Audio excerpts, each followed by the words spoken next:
In this video, we're going to be talking about how to grow a youth group from scratch, and I'll even share with you the exact strategy that a church in the Midwest did to grow their middle school ministry from 0 to 500 kids in only 3 years.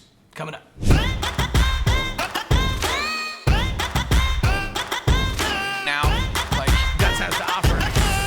Hey, what's up, y'all? Welcome back. My name is Chris Abbott, but all my friends just call me Abbo. So in this video, we're going to be talking about how to grow a youth ministry from scratch. Now, I was actually in youth ministry for 15 years myself. I did a lot of things right, a lot of things wrong, and I was actually able to be a part of starting several different youth ministries from scratch. So in this video, we're going to walk you through exactly some of the things we did right and some of the things we did wrong to help you be able to grow a youth group from scratch. Okay, so when I first became a full-time youth pastor for the very first time, I'd already been in youth ministry for about 10 years at that point as a volunteer youth leader. And so we'd seen a lot of different things, but it was interesting. I actually took some of the principles that I had learned along the way, and we were able to take that youth group from 65 to over 130 in only 90 days, right? So some of those principles we're gonna talk about in here, but before we get to some of the growth strategies, I wanna specifically talk about how you can actually start a youth ministry and some of the things you can do if your youth ministry doesn't even exist. So let's dive in. Okay, so several years ago, my brother-in-law, Pastor Chano Trevino at Guts Church, was charged with creating a middle school ministry from scratch. Any of you guys who have ever worked with middle school kids knows that it's a little more challenging to work with middle school kids than it is high school kids, right? Totally different season of life, and gathering volunteers is way easier for high school than it is for middle school. So when Chano started the middle school ministry, he literally had to start from scratch, and he did one of the most incredible things I have ever seen. And it didn't look very successful for a long time. So the very first thing that he did was he started recruiting leaders. The way that he recruited people is he started talking about his why. He started talking about how many kids start having sex in middle school,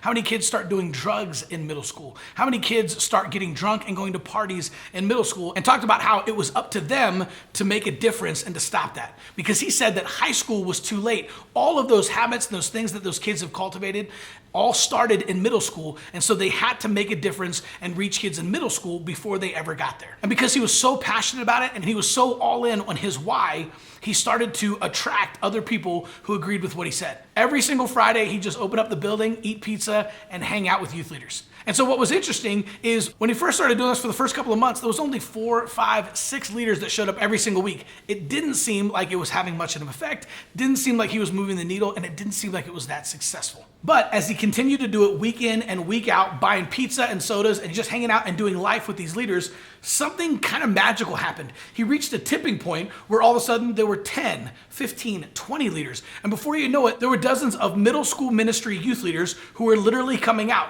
College kids and adults who had bought into Chano's vision of reaching middle school kids. And as the leadership team began to grow, so did the middle school ministry. And so he literally continued to do this every single Friday night as they hit 50 kids, and they hit 100 kids, and 150 kids, and 200 kids, right? 6th, 7th, and 8th graders. Can you imagine what it's like having 200 6th, 7th, and 8th graders in one room every single week? It got to the point where he couldn't remember everyone's name. He couldn't minister to all of the kids. And so he just continued pouring into his youth leaders because he remembered every single one of their names. He remembered their family names. He remembered their kids' names, and he remembered what they were going through. And because he would constantly focus his ministry on the leaders, and the leaders could then focus ministry on the kids, the youth group continued to grow. And so within 3 years, that JV middle school ministry grew from 0 to over 500 kids. Now, back then, I was actually the worship leader for the middle school ministry. So I had a chance to see firsthand as the youth group continued to grow. And I'm telling you, it looked like an ocean of middle school kids out there every single Wednesday night. I would look out into the crowds and you'd see 500 junior high kids jumping up and down, bouncing with their hands raised, just praising God, singing, "Blessed be your name." It was a crazy time. There were several of the bigger services where we even hit 600 and 700 middle school kids. And there was one event that we actually had where we had a giant skateboard competition, and we had a Christian rapper come out, and we had over 900 middle school kids that came to the event. You know what's crazy about having 900 middle school kids? They need 900 rides to pick them up. And so the line to pick them up at the end of the night literally went all the way down the street our church is on, all the way down another street, and then backed up down one more street and literally backed up traffic for over an hour, because that's a lot of cars. All right, so what can we learn from this story? Well, notice that Chano didn't focus his energy on the kids. He wasn't trying to grow the youth group. He was trying to grow the leaders.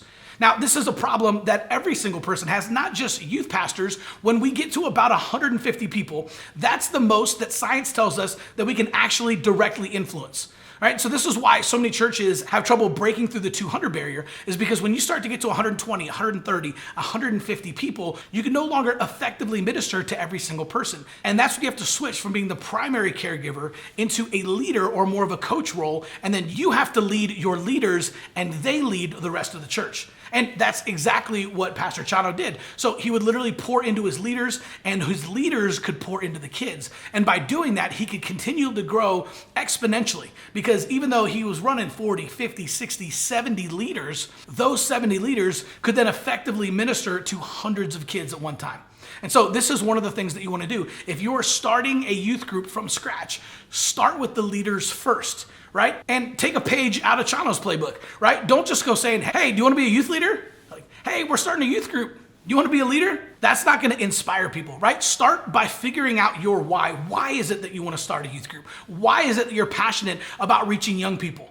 Right? When was it the first time that maybe you tried drugs back in the day? Or when did you go through a really dark time in middle school or high school, right? Tap into some of the things that make you passionate about wanting to help youth kids, and then share that with your leaders, right? The same way Chano did, start to share about what it is that you went through and why you're so passionate, why we have to reach those people, and we can't stand idly by on the sidelines and let these things happen, because people don't buy what you do, they buy why you do it. Okay, so before I get to my last story, man, I want to hear from you. How long have you been in youth ministry? Are you currently starting a youth ministry from scratch, or are you just trying to grow your current youth ministry? I still have a huge heart for youth ministry. Like I said before, I was in it for 15 years. So I want to hear from you. I want to know what you're working on, where you're at, how long you've been in youth ministry. Make sure to post that down in the comments below, because I want to hear from you. A couple of years ago at my church, we did something that, at least to my knowledge, was unprecedented in the church world. We decided to plant a youth group. We didn't plant a church, we didn't plant a campus, we planted a youth group. And so we literally went to a small town about 45 minutes away from where our church is, and we launched a youth group. So we bought a building and we did a little bit of renovating, not that much, and literally just ran sound in there and got the bathrooms working, fixed the electric. So we just fixed it up a little bit, threw a new coat of paint on the walls, and built a small skate park. And then literally we opened up the doors and started having youth group. And so what we did is we actually went out to the surrounding towns, and we just started telling people, hey, we're launching a brand new youth group on Monday nights, and we got free food in a skate park.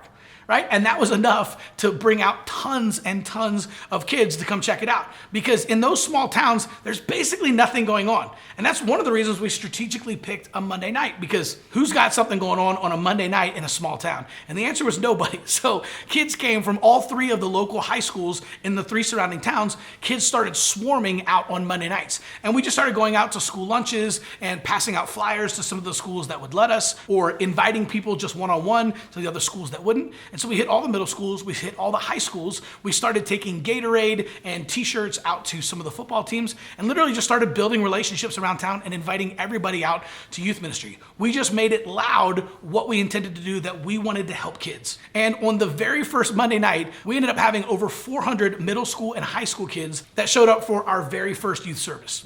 Now, here's what I want to point out. So the way that my pastor launched this youth group was actually the exact same way that Chano launched the middle school ministry.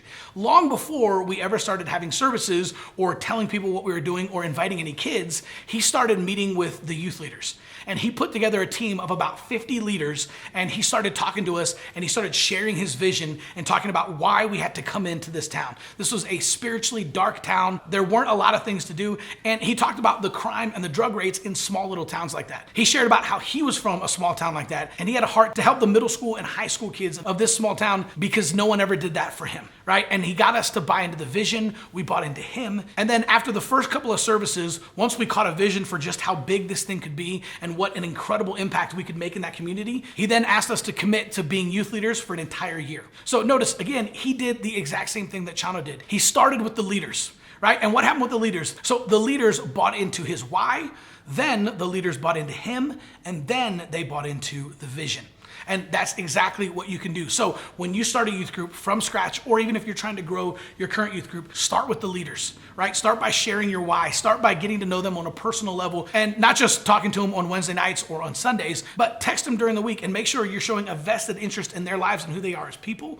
Once they start to buy into your why and buy into you as a leader, then they'll buy into the vision. And once you have the leadership infrastructure in place, your youth group will be able to grow exponentially. Okay, so if you like this video and you'd like to learn more about how to grow your church in addition to just your youth group, head on over to churchgrowthagency.com or click on the link in the description below, and we'll see you soon.